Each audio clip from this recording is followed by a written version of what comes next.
So, Jameis Winston wants to treat the NFL like he treated college. The NFL stands for not for long. You don't F around in the NFL.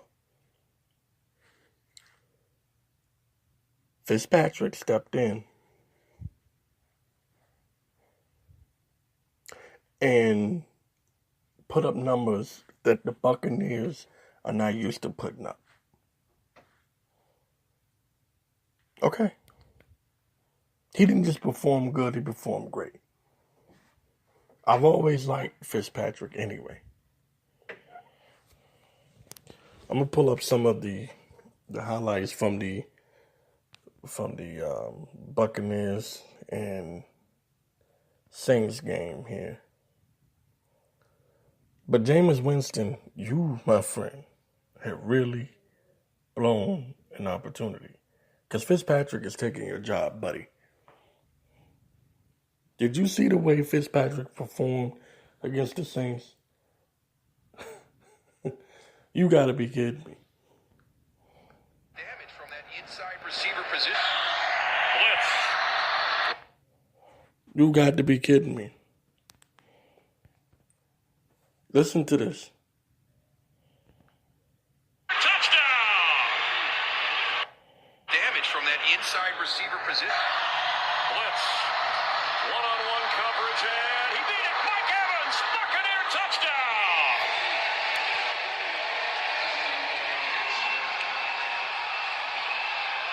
50 yards. Fitzpatrick put it right on the money, and Evans took it in. He talked about the fact that even though he respected Marshawn Lattimore, he was not going to shy away when the opportunity present. One-on-one coverage out to the right, beats him at the start, gets on top of him. For a big guy, he's got sneaky breakaway speed. He got on top of Marshawn Lattimore. Fitzpatrick to throw. Deshaun Jackson, touchdown, Tampa Bay! And a flag down. Back where Fitzpatrick threw the football. Personal foul. Defense. Roughing the passer. Number 93. Again, another great deep ball. Little star turns Ken Crawley around. Breaks to the middle of the field. There is no safety help in the middle of the field. And you got a helmet to helmet by Onyemata again. The breeze is saying. And it's Camara for a touchdown, Saints. Where's that been all game? Is what, or at least since the early first half. They're going to go for two. You saw the signal from Breeze. You have to compliment the Bucs defense. They've come out here. They've played well in the second half, and defensive line playing better here in the second half. But yeah, just hustle up to the line. I like the choice right there. You know, don't wait and try to get a review and everything. Just second and a yard. Flag flies in the end zone for a touchdown is Alvin Kamara. Check the flag.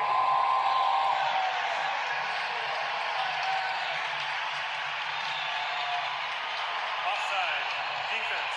Number 90. Penalty decline. Touchdown. Here come the Saints. Kamara's touchdown is good. Okay, so you can see this was a back and forth game between New Orleans and Tampa Bay. But to make my point from earlier, what the hell is Jameis Winston thinking? You think he can't be replaced? Okay, this is from the Business Insider. It says, Ryan Fitzpatrick and the Buccaneers shocked the Saints in the biggest upset of Week 1. And it could mean Jameis Winston's job won't be there when he returns from suspension. See, this is the point. Not from injury. He's not returning from injury. He is returning from suspension. Fitzpatrick has been in this league for a minute. He's won some games. He knows what to do. And you see, He's one of those guys that being put in the right situation, he can win. He just needed the right situations. Kind of reminds me of a Kirk Cousins a little bit. Okay? He's not Tom Brady, but you better not sleep on him. He can make you pay. I don't know what the hell Jameis Winston is thinking. But it says the Tampa Bay Buccaneers pulled off the biggest upset of Week 1, taking down the New Orleans Saints 48-40. The Bucs was led by nominal backup Ryan Fitzpatrick, who threw a career-high 417 yards and 4 touchdowns after stepping into the starting role due to Jameis Winston's suspension. If Fitzpatrick continues to click with the Buccaneers offense, there's a good chance he could take over the starting role for good, leaving Winston to return to the sidelines once his suspension is served. Ryan Fitzpatrick led the Buccaneers to a shocking 48-40 win over New Orleans. Okay? The Saints were 9.5 favorites heading into this game. Okay? They're calling Fitzpatrick Fitzmagic.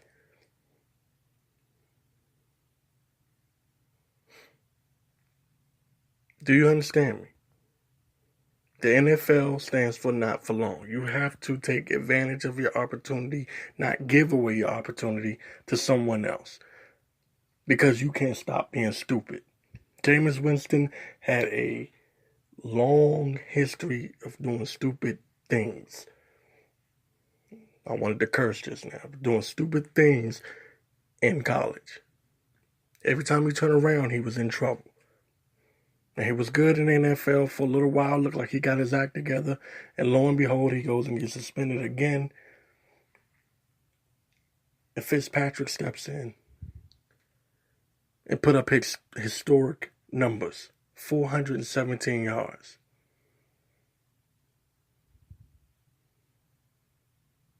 9.5 point underdogs. And you go into New Orleans. You go into New Orleans and beat Drew Brees. And you think that Buccaneer fans ain't going to appreciate that over a supposedly starting quarterback who can't stop getting suspended?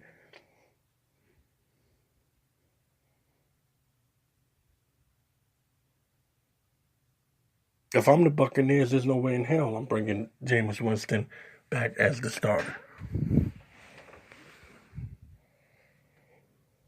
No way. I'm leaving Fitzpatrick in there. You never know. With Deshaun Jackson and Evans, the Buccaneers may have struck gold, man. Fitzpatrick might just be that guy. He could be that Kurt Warner. That sounds crazy, but the NFL is crazy like that, man. These guys come out of nowhere. Fitzpatrick is in a perfect... Listen, he's well seasoned.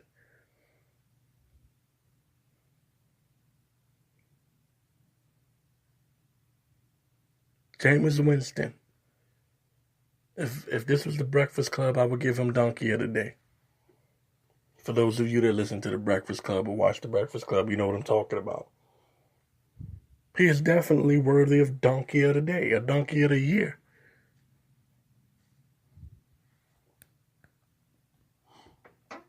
He's going to end up in the CFL or maybe one of these new leagues that are coming up, the AAF or the XFL.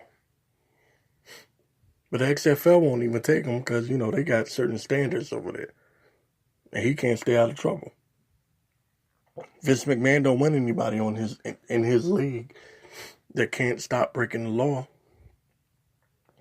And Jameis Winston is definitely, one of those people. So, anyway, I'll say this much. Watch Tampa Bay. They could be low-key the best team in the South. In the NFC South, I'm trying to think. You got New Orleans, who they just beat. You have, anyway, they might just be. Well, Adrian Peterson has turned the clock back. Nah, not seriously. But he has moved on, and he's back, man, and he looks good. You know, he looks refreshed. You know, and people forget that he was out, I think, a year or two, so his legs may have gotten some rest, even though he did play last year. But Peterson is doing exactly what I thought he would do. Recently, he went off on Chris Carter and Shannon Sharp for saying that he was not going to play as good as he used to, and Peterson got mad because Peterson believes he still has a lot left in the tank, and so do I. So he proved that he still had a lot left in the tank, rushing for 100 yards again and getting his 100th career rushing touchdown against the Arizona Cardinals.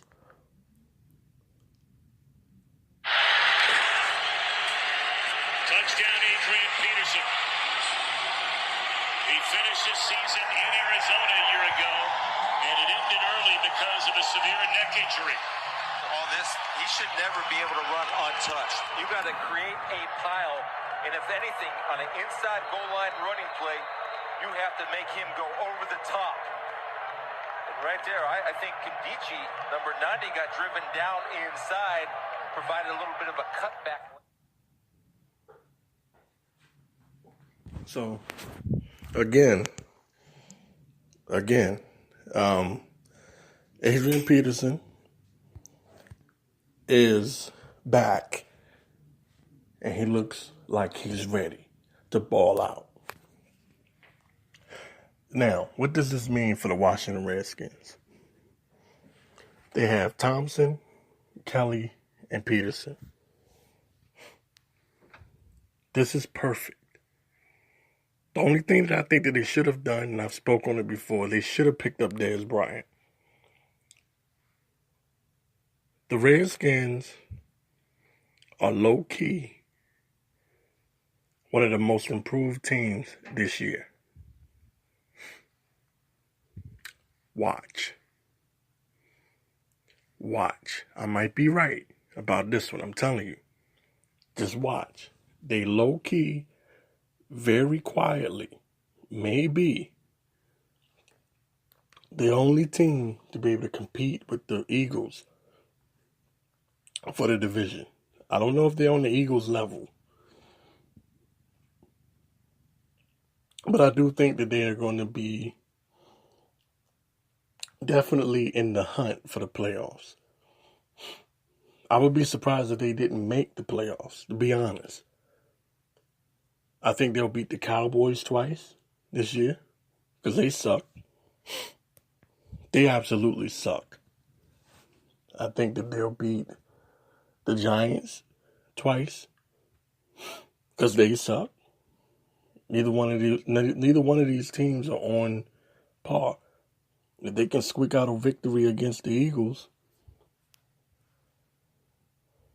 I think they have what it takes to be a playoff team this year. That doesn't mean that they're going to be Super Bowl champions or anything like that. But what I'm looking at, what I've seen, not just from what they've done to the Cardinals, just from the fact that they have a professional quarterback that knows how to win, which is something that the Redskins haven't had for a very long time.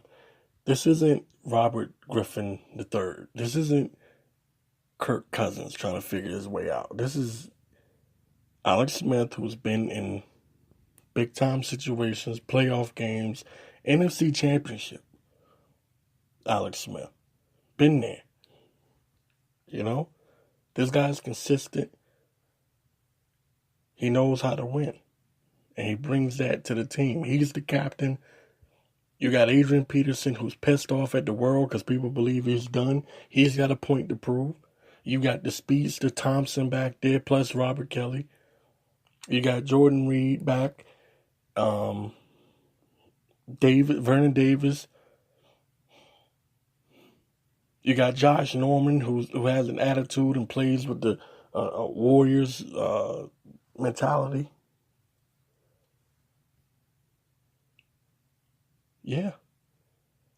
You got Jay Gruden, who I think is a pretty good coach. I think he's a good signal caller. He just needed that quarterback, man. I think they got it. I think they got the right things in place. I just felt like, and a lot of people have criticized me, especially on the Redskins chat rooms, or I shouldn't say chat rooms, they're the Google groups or whatever, the Google community groups have criticized me, talking about, hell no, they didn't want Dez Bryant. But I'm telling you, the addition of Dez Bryant would take the Redskins to a whole nother level. Could you imagine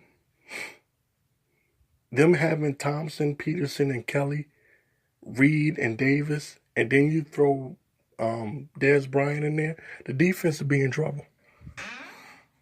Serious trouble. And then Crowder. Just something to think about. Just something to think about. And with Jay Gruden's calling, I'm telling you, man, the Redskins were winning with Kirk Cousins. Listen to me. If they was winning with Kirk Cousins, who pretty much nobody wanted, Gruden took him and turned him into a decent quarterback that went to Minnesota and made a whole lot of money. Minnesota won today, by the way. I know what he can do with Alex Smith and a Dez Bryant. Gruden is one of those coaches that players respect. And that's the main issue with something like bringing Dez Bryant over. Gruden would straighten that situation out with Dez Bryant, his attitude and all.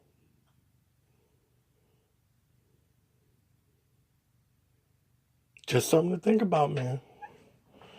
Just something to think about.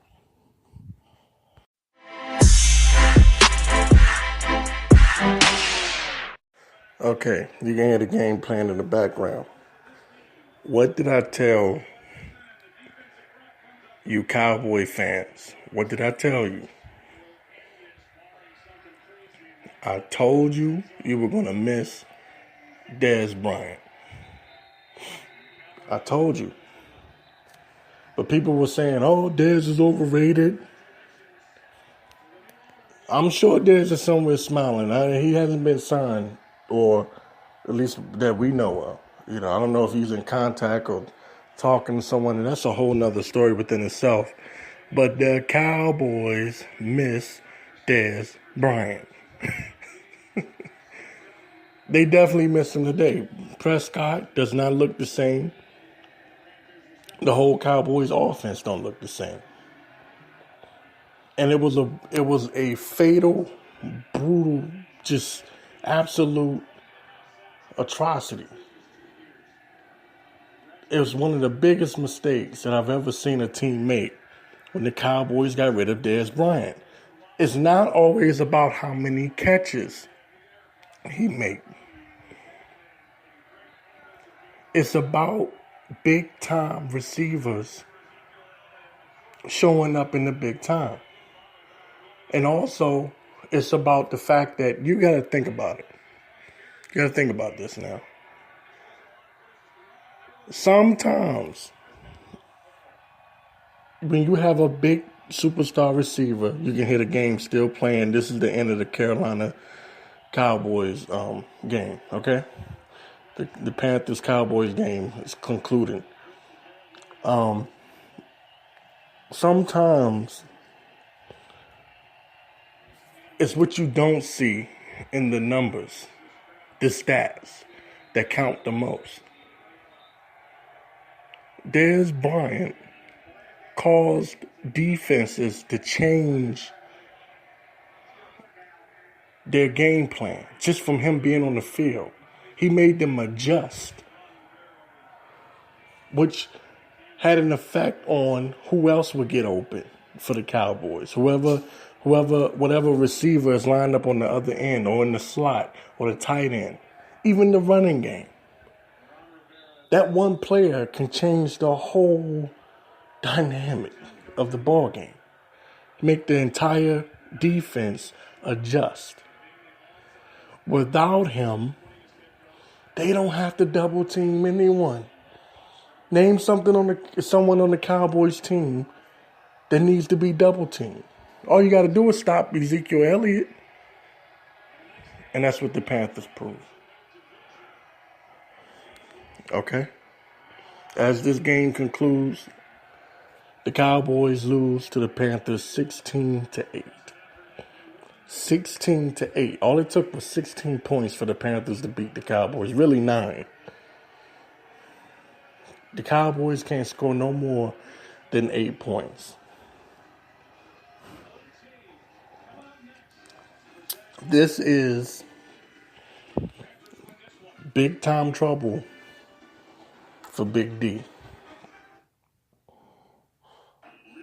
Big time trouble.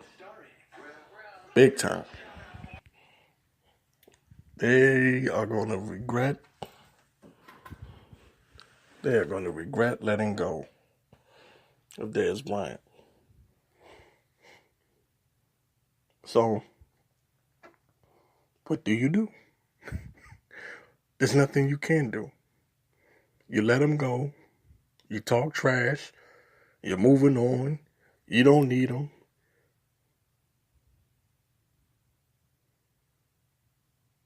When really, deep down inside, they did need him. They can't admit it now. It's too late. The damage is done. Because you can't bring him back. If you bring him back, you're really going to have to kiss his ass now. So, Dallas is in a awkward position. And I expect Jerry Jones to be really I expect him to be really certain ain't the word I'm looking for. I'm pretty sure he's looking at this situation, and if I'm Jason Garrett, man, I'm trying to bring someone in to help save his job. They need another big-time receiver from somewhere. A deal needs to be made. A move needs to be made. They need to do something, man. This isn't going to work. And I knew it wasn't going to work. I was trying to tell people it wasn't going to work. But people just, people just think that Dez was just a diva receiver. He might have been a diva receiver, but of course you want that on your team. You want somebody on your team. This is the argument that I made. You want someone on your team that wants the ball. You don't want a receiver that's going to be nice about it. You want a receiver that's hungry and passionate. Name a winning team that had nice guys. You never see that.